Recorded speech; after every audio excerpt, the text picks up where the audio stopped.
ભાવનગરથી સમાચાર સામે આવ્યા છે, જ્યાં ભાવનગર લઠ્ઠાકાંડ બાદ એસએમસી દ્વારા મોટો સપાટો બોલાવવામાં આવ્યો.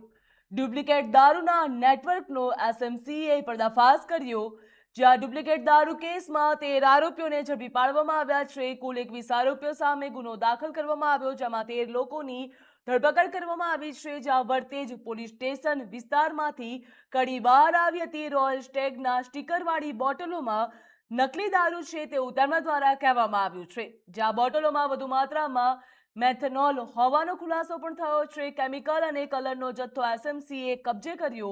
ડુપ્લિકેટ દારૂની બોટલો પણ જપ્ત કરવામાં આવી છે. એસએમસીની અલગ અલગ ટીમો દ્વારા કાર્યવાહી હાથ ધરવામાં આવી હતી, જ્યાં દારૂ બનાવવાની સામગ્રી ક્યાંથી આવતી હતી તે દિશામાં એસએમસી દ્વારા તપાસ શરૂ કરવામાં આવી છે. નકલી દારૂ ક્યાં બનાવવામાં આવતો હતો, એસએમસીએ તપાસ તેજ કરી. દારૂનું સપ્લાય નેટવર્ક શોધવા માટે કવાયત તેજ કરવામાં આવી છે, જ્યાં બાકીના આરોપીઓને ઝડપી પાડવા માટે પોલીસ દ્વારા ધમધમાટ શરૂ કરવામાં આવ્યો છે. જ્યાં લઠ્ઠાકાંડ બાદ ડુપ્લિકેટ દારૂના નેટવર્કના લોકોમાં ફફડાટ ફેલાયો છે.